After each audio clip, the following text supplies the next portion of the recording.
Hi, എല്ലാവർക്കും നിംഷാസ് കിച്ചണിലേക്ക് സ്വാഗതം. ഇന്ന് നമുക്ക് നല്ല ഫ്ലേവറോട് കൂടിയിട്ടുള്ള റെസ്റ്റോറൻറ്റ് സ്റ്റൈൽ ചില്ലി ചിക്കൻ എങ്ങനെ ഉണ്ടാക്കണമെന്ന് നോക്കാം. അപ്പോൾ ചില്ലി ചിക്കൻ ഉണ്ടാക്കുമ്പോൾ എല്ലാവരും പറയുന്ന ഒരു പരാതി എന്ന് പറയുന്നത് റെസ്റ്റോറൻറ്റ്സിൽ നിന്ന് കഴിക്കണ ആ ഒരു ഫ്ലേവറും ടേസ്റ്റും ഒന്നും കിട്ടില്ല എന്നുള്ളതാണ്.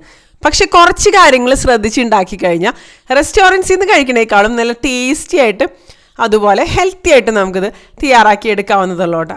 അപ്പോൾ നമുക്ക് ഈ ഒരു രുചികരമായിട്ടുള്ള ചില്ലി ചിക്കൻ എളുപ്പത്തിൽ എങ്ങനെയാണ് ഉണ്ടാക്കി എടുക്കണമെന്ന് നോക്കാം കേട്ടോ.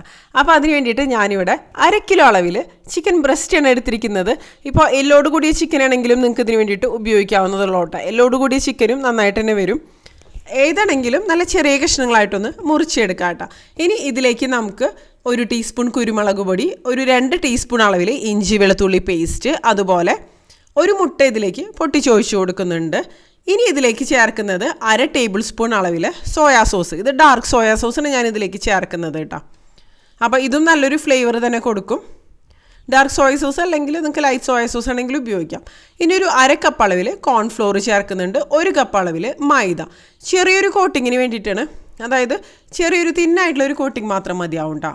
അതായത് പിന്നെ ഇതിലേക്ക് ഒരു 1/2 ടേബിൾ സ്പൂൺ വിനാഗിരിയും അതുപോലെ നല്ലെണ്ണയാണ് ചേർക്കുന്നത്. അതും ഒരു 1/2 ടേബിൾ സ്പൂൺ തന്നെ മതി കേട്ടോ. ആവശ്യത്തിന് ഉപ്പിട്ട് കൊടുക്കുക. ഇനി നമുക്കിതൊന്ന് കൈവച്ച് തന്നെ ഒന്ന് മിക്സ് ചെയ്ത് കൊടുക്കുക കേട്ടോ.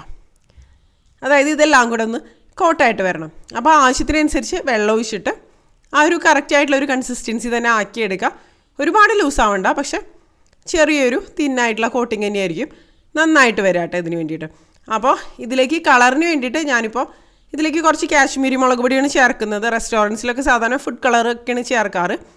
അല്ലെങ്കിൽ നിങ്ങൾക്ക് വേറൊരു ഓപ്ഷൻ എന്ന് പറയുന്നത് അതായത് ചില്ലി പേസ്റ്റ് ഉണ്ടല്ലോ, കാശ്മീരി ചില്ലി പേസ്റ്റ് ആണെങ്കിലും ഉപയോഗിക്കാം. അതും ഒന്നും കൂടി നല്ല കളറിലേക്ക് തന്നെ വരും കേട്ടോ.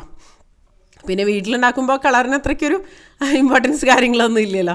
അപ്പോൾ ഇതെല്ലാം കൂടെ ഇതുപോലെ നന്നായിട്ടൊന്ന് മിക്സ് ചെയ്ത് കൊടുക്കുക. കറക്റ്റായിട്ടുള്ള ഒരു കൺസിസ്റ്റൻസിയിൽ തന്നെ ആക്കി വയ്ക്കാം. ഇതിന് സമയം ഉണ്ടെങ്കിൽ നിങ്ങൾക്ക് ഒരു 1/2 മണിക്കൂർ മാറ്റി വയ്ക്കാം. അതിനുശേഷം നമുക്കിത് ഇതുപോലെ ഒന്ന് ഫ്രൈ ചെയ്തെടുക്കാം കേട്ടോ. അപ്പോൾ ഇത് ഷാലോ ഫ്രൈ ചെയ്താണ് ഞാൻ എടുക്കുന്നത്. ഇതുപോലെ ഇട്ടിട്ട് നമുക്കിത് തിരിച്ച് മറിച്ചിട്ടിട്ട് നന്നായിട്ട് തന്നെ ഒന്ന് ഫ്രൈ ആയിട്ട് വരട്ടെ കേട്ടോ. അപ്പോൾ 2-3 പ്രാവശ്യമായിട്ട് തന്നെ ഇതെല്ലാം നമുക്ക് ഫ്രൈ ചെയ്തെടുക്കാവുന്നതുള്ളൂ. ആവശ്യത്തിന് തന്നെ വെന്ത് ഫ്രൈ ആയിട്ട് വരണം. പക്ഷേ ഒരുപാട് അങ്ങോട്ട് ക്രിസ്പി ആയിട്ടുള്ളൊരു ടെക്സ്ചറിലേക്ക് വരേണ്ട ആവശ്യമൊന്നുമില്ല കേട്ടോ. ഇനി നമുക്കിത് കോരി മാറ്റാം. കറക്റ്റായിട്ട് നല്ല ജ്യൂസി ആയിട്ട് തന്നെ ഫ്രൈ ചെയ്തെടുത്തിട്ടുണ്ട്. അപ്പോൾ കാശ്മീരി മുളക് പൊടിക്ക് പകരം കാശ്മീരി ചില്ലി പേസ്റ്റാണ് നിങ്ങൾ ഉപയോഗിക്കണമെന്നുണ്ടെങ്കിൽ കാശ്മീരി ചില്ലി കുറച്ച് സമയം ചൂടുവെള്ളത്തിൽ സോക്ക് ചെയ്യാം. അതിനുശേഷം അരച്ചെടുക്കുക. അത് സ്റ്റോർ ചെയ്ത് വെക്കണമെങ്കിൽ കുറച്ച് വിനാഗിരിയും കൂടെ ചേർത്തിട്ട് അരച്ചെടുത്താൽ കുറച്ച് ദിവസമൊക്കെ നമുക്ക് ഫ്രിഡ്ജിൽ സൂക്ഷിക്കാൻ പറ്റുന്നുണ്ട്. വിനാഗിരി ഒരു പ്രിസർവേറ്റീവായിട്ട് തന്നെ വർക്ക് ചെയ്യും. ഇനിയിപ്പോൾ അത് കോരി മാറ്റിയതിന് ശേഷം ബാക്കിയുള്ള ചിക്കൻ പീസസും ഇതുപോലെ തന്നെ നമുക്കൊന്ന് ഫ്രൈ ചെയ്തെടുക്കാം കേട്ടോ. നന്നായിട്ട് ഫ്രൈ ആയിട്ട് വന്നോട്ടെ. ഇപ്പോൾ ചിക്കൻ പീസസ് എല്ലാം ഫ്രൈ ചെയ്ത് എടുത്തിട്ടുണ്ട്. ഇനിയിപ്പോൾ നമുക്കിത് എങ്ങനെയാണ് തയ്യാറാക്കണമെന്ന് നോക്കാം കേട്ടോ. അപ്പോൾ നേരത്തെ നമ്മൾ ഫ്രൈ ചെയ്തെടുത്ത ആ എണ്ണ മുഴുവൻ ആവശ്യമില്ല. വളരെ കുറച്ച് 1 ടേബിൾ സ്പൂൺ എണ്ണയിലേക്ക് ഒരു 12 അല്ലി വെളുത്തുള്ളിയും അതുപോലെ ഒരു 1.5 ഇഞ്ച് നീളത്തിലുള്ള ഒരു കഷ്ണം ഇഞ്ചിയും കൂടെ ഇതുപോലെ നല്ല ചെറുതായിട്ട് മുറിച്ചെടുക്കുക. നന്നായിട്ട് കൊത്തിയരിയാന്നൊക്കെ പറയില്ലേ, ചെറിയൊരു ഒരുപാട് ചെറുതാക്കണ്ട. അതിൻ്റെ ഒരു ചെറുതായിട്ട് പച്ചമണം മാറി വരണ സമയത്ത് ഇതിലേക്ക് സ്പ്രിംഗ് ഒണിയൻ്റെ ആ ഒരു വൈറ്റ് പോർഷനും കൂടെ ചേർത്ത് കൊടുക്കാം കേട്ടോ. ഇഞ്ചി വെളുത്തുള്ളിയൊന്നും ഒരുപാട് മൂത്ത് പോകണ്ട കേട്ടോ. അപ്പോൾ അതിൻ്റെ ഒരു ടേസ്റ്റിലൊക്കെ വ്യത്യാസം വരും. ഹൈ ഫ്ലെയിമിൽ തന്നെ വെച്ച് കൊടുക്കുക. പിന്നെ ഒരു 4 പച്ചമുളക് മുറിച്ചിട്ട് കൊടുക്കുക. പച്ചമുളകിൻ്റെ അളവൊക്കെ നിങ്ങൾക്ക് വേണമെങ്കിൽ കൂടുതലായിട്ട് എടുക്കാം കേട്ടോ. ചില്ലി ചിക്കനിൽ പച്ചമുളക് നല്ലൊരു ഫ്ലേവർ കൊടുക്കും. അതുപോലെ നല്ല സ്പൈസി ആയിട്ട് വരണമെങ്കിലും നല്ല അടിപൊളി തന്നെയാണ്. ഇനി ഇതിലേക്ക് നമുക്ക് ചില്ലി സോസ്, ഇത് ചില്ലി ഗാർലിക് സോസാണ് ഞാൻ ചേർക്കുന്നത്. ഞാനൊരു 3 ടേബിൾ സ്പൂൺ അളവിൽ ഇതിലേക്ക് ചേർക്കുന്നുണ്ട്. അതുപോലെ ടൊമാറ്റോ കെച്ചപ്പും ഒരു 3 ടേബിൾ സ്പൂൺ അളവിൽ തന്നെ ഇതിലേക്ക് ഞാൻ ചേർത്ത് കൊടുക്കുന്നുണ്ട് കേട്ടോ. പിന്നെ നമുക്ക് സോയാ സോസ് ചേർക്കാം. ഞാൻ dark soya sauce 1.5 table spoon അളവിലാണ് ഈ ഒരു അളവിലേക്ക് ചേർത്ത് കൊടുക്കുന്നത്. എന്നിട്ട് എല്ലാം കൂടെ ഇതുപോലെ നന്നായിട്ടൊന്ന് മിക്സ് ചെയ്ത് കൊടുക്കാം. എല്ലാം നന്നായിട്ടൊന്ന് മിക്സ് ആയിട്ട് വരട്ടെ. ഇത് ഇപ്പോൾ നമ്മുടെ ഈ ഒരു സോസ് ഉണ്ടല്ലോ, ഇത് റെഡി ആയിട്ട് വന്നിട്ടുണ്ട്. ഇതിലേക്ക് ഇനി നല്ലെണ്ണയാണ് ഒഴിച്ചു കൊടുക്കുന്നത്. 1 ടേബിൾ സ്പൂൺ അളവിൽ. ഇത് നല്ലൊരു ചൈനീസ് ഫ്ലേവർ കൊടുക്കും. അതുപോലെ 1 ടേബിൾ സ്പൂൺ വിനാഗിരി കൂടെ ചേർക്കുന്നുണ്ട്. വൈറ്റ് വിനീഗറാണ് എടുത്തിരിക്കുന്നത് കേട്ടോ. ഇനി ഇതെല്ലാം കൂടെ നല്ലപോലെ ഒന്ന് മിക്സ് ചെയ്ത് കൊടുക്കാം. ഇനി ഈ ഒരു സോസിലേക്ക് നമുക്ക് മുറിച്ച് വെച്ച സവോള, ഒരു മീഡിയം സൈസിലുള്ള സവോള ഇതുപോലെ വലിയ കഷ്ണങ്ങളായിട്ട് മുറിച്ചെടുത്തത് ഒന്ന് അടർത്തിയതിന് ശേഷം തന്നെ ചേർക്കാം കേട്ടോ. അതുപോലെ ഒരു വലിയ ക്യാപ്സിക്കമാണ് ഞാൻ ചേർക്കുന്നത്. അപ്പോൾ ക്യാപ്സിക്കം ചേർക്കണമെങ്കിൽ നിങ്ങൾക്ക് കളേർഡ് ക്യാപ്സിക്കം വേണമെങ്കിലും ഉപയോഗിക്കാം കേട്ടോ. അപ്പം നല്ല കളർഫുള്ളായിട്ട് വരും. ഒന്നും കൂടി ഫ്ലേവർ കാര്യങ്ങളൊക്കെ കൂടുതലും വരും. ഇനി ഈ സവോളയും ക്യാപ്സിക്കൊക്കെ ഈ സോസിൽ അതായത് ഇട്ടിട്ട് തന്നെ ഒന്ന് ഇളക്കി കൊടുക്കുക. പിന്നെ ഞാനിതിലേക്ക് പഞ്ചസാരയാണ് ചേർക്കുന്നത്. 1 ടീസ്പൂൺ അളവിലാണ് കേട്ടോ. ഇതിപ്പോൾ ബ്രൗൺ ഷുഗറാണ് ഞാൻ ഇട്ടിരിക്കുന്നത്. ബ്രൗൺ ഷുഗറോ വൈറ്റ് ഷുഗറോ ഏത് വേണമെങ്കിലും നിങ്ങൾക്ക് ഉപയോഗിക്കാം. എല്ലാം കൂടെ നന്നായിട്ടൊന്ന് മിക്സ് ചെയ്ത് കൊടുക്കുക. ഈ ഒരു സവോളയും ക്യാപ്സിക്കൊന്നും ഒരുപാട് അങ്ങോട്ട് വഴന്ന് വരണ്ട, ഒന്ന് ക്രഞ്ചി ആയിട്ടിരുന്നാൽ മതി.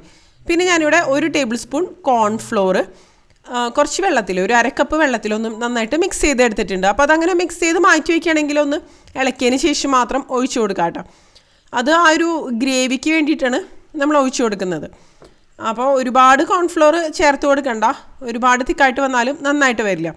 ഇനി അത് ഒന്ന് എന്താ പറയുക, ഒന്ന് ഇളക്കി കൊടുക്കുക. ആ ഒരു കോൺഫ്ലോർ ഒന്ന് കുക്കായിട്ട് വരണം. പിന്നെ ഉപ്പൊന്ന് അഡ്ജസ്റ്റ് ചെയ്ത് കൊടുക്കുക. അതിന് ശേഷം നന്നായിട്ടൊന്ന് മിക്സ് ചെയ്ത് കൊടുക്കുക. നമ്മൾ ചേർത്ത ഈ ഒരു സോസിൽ എല്ലാത്തിലും ഉപ്പുണ്ടാവുമല്ലോ, അപ്പോൾ ശ്രദ്ധിച്ച് തന്നെ ഉപ്പൊക്കെ ചേർത്ത് കൊടുക്കുക കേട്ടോ. അപ്പോൾ ഇത് റെഡി ആയിട്ടുണ്ട്. നമ്മുടെ ഈ ഒരു ചില്ലി ചിക്കൻ്റെ സോസ് കാര്യങ്ങളൊക്കെ റെഡി ആയിട്ട് വന്നിട്ടുണ്ട്. ഇനി ഇതിലേക്ക് നമുക്ക് ഫ്രൈ ചെയ്ത് വെച്ച ആ ഒരു ചിക്കൻ പീസസ് മുഴുവനായിട്ട് ഇട്ടിട്ടൊന്ന് മിക്സ് ചെയ്ത് കൊടുക്കുക കേട്ടോ. അപ്പോൾ ഇതിലേക്ക് ആ ഒരു സോസ് കാര്യങ്ങളൊക്കെ നന്നായിട്ട് തന്നെ ഒന്ന് പിടിച്ച് വരണം. അപ്പോൾ നിങ്ങൾക്ക് വേണമെന്നുണ്ടെങ്കിൽ ഗ്രേവിയോട് കൂടി വേണമെങ്കിൽ എടുക്കാം. അപ്പോൾ നിങ്ങളിതിലേക്ക് ഒഴിക്കുന്ന ആ ഒരു കോൺഫ്ലോറിൻ്റെ അളവ് കൂട്ടിയെടുത്താൽ മതിയാവും കേട്ടോ. അല്ലെങ്കിൽ സെമി ഗ്രേവി ആയിട്ടോ ഡ്രൈ ആയിട്ടോ എങ്ങനെ വേണമെങ്കിലും ഉണ്ടാക്കാം. അപ്പോൾ ഒരു കോൺഫ്ലോറിൻ്റെ അളവിൽ വ്യത്യാസം വരുത്തുക, അത്രയും മാത്രം ശ്രദ്ധിച്ചാൽ മതി. കണ്ടില്ല, ഈ ഒരു രീതിയിൽ നന്നായിട്ട് തന്നെ ഒന്ന് മിക്സ് ചെയ്ത് കൊടുക്കുക. കുറച്ച് സമയം ഇതിൽ കിടന്നൊന്ന് റെഡി ആയിട്ട് വരുമ്പോഴാണ് നല്ല ഫ്ലേവറോട് കൂടി തന്നെ വരിക കേട്ടോ. പിന്നെ എപ്പോഴും ചില്ലി ചിക്കൻ ഉണ്ടാക്കുമ്പോൾ സോസുകളൊക്കെ ആവശ്യത്തിന് തന്നെ ഉണ്ടായിരിക്കണം. അത്യാവശ്യം കുറച്ച് എരിവ് കാര്യങ്ങളൊക്കെ ഉണ്ടാകുമ്പോഴായിരിക്കും നന്നായിട്ട് തന്നെ വരിക കേട്ടോ. ഇപ്പോൾ ഞാൻ പച്ചമുളകിൻ്റെ എണ്ണൊക്കെ ഇതിൽ ഒരുപാട് ചേർത്തിട്ടില്ല, കാരണം കുട്ടികളൊക്കെ കഴിക്കുന്നത് കൊണ്ട് തന്നെ. ഇപ്പോൾ വലിയവർക്കൊക്കെ കഴിക്കാൻ വേണ്ടിയിട്ടുണ്ടെങ്കിൽ നിങ്ങൾക്ക് പച്ചമുളകിൻ്റെ എണ്ണം കുറച്ചും കൂടി കൂടുതൽ എടുക്കാവുന്നതുള്ളൂ. അതുപോലെ ഗ്രീൻ ചില്ലി സോസും വേണമെങ്കിൽ ഇതിലേക്ക് നിങ്ങൾക്ക് ചേർത്ത് കൊടുക്കാം കേട്ടോ. ആ ഒരു ഫ്ലേവറും നന്നായിട്ട് തന്നെ വരും. ഇതിപ്പോൾ കണ്ടില്ലേ, നന്നായിട്ട് റെഡി ആയിട്ട് വന്നിട്ടുണ്ട്. നമുക്ക് ഇഷ്ടപ്പെട്ട എന്ത് കോമ്പിനേഷൻസിൻ്റെ കൂടെ വേണമെങ്കിലും കഴിക്കാം. ഇനി ഇതിലേക്ക് ഞാൻ അവസാനമായിട്ട് സ്പ്രിംഗ് ഓണിയൻ ഗ്രീൻസ് അല്ലെങ്കിൽ സ്പ്രിംഗ് ഓണിയൻ ലീവ്സാണ് ചേർത്ത് കൊടുക്കുന്നത് കേട്ടോ. അതിനുശേഷം ഒന്ന് മിക്സ് ചെയ്ത് കൊടുക്കുക. നമുക്ക് ഫ്ലെയിം ഓഫ് ചെയ്ത് കൊടുക്കുക. അപ്പോൾ നമ്മുടെ ടേസ്റ്റി ആയിട്ടുള്ള ചില്ലി ചിക്കൻ റെഡി ആയിട്ടുണ്ട്. ഞാനിപ്പോൾ ഇതൊരു സെമി ഗ്രേവി അല്ലെങ്കിൽ ആ ഒരു രീതിയിലാണ് തയ്യാറാക്കുന്നത് കേട്ടോ. അപ്പോൾ ഫ്രൈഡ് റൈസിൻ്റെ കൂടെയോ അല്ലെങ്കിൽ ചപ്പാത്തിയുടെ കൂടെയോ പൊറോട്ടയുടെ കൂടെയോ എന്ത് കോമ്പിനേഷൻസിൻ്റെ കൂടെ വേണമെങ്കിലും കഴിക്കാവുന്നതുള്ള. അപ്പോൾ നിങ്ങളുടെ അഭിപ്രായങ്ങൾ തീർച്ചയായിട്ടും താഴെ കമൻറ്റ് ബോക്സിലൊന്ന് അറിയിക്കാം കേട്ടോ. അപ്പോൾ ഇതിൽ നല്ലൊരു റെസിപ്പി ആയിട്ട് നമുക്ക് വീണ്ടും കാണാം കേട്ടോ.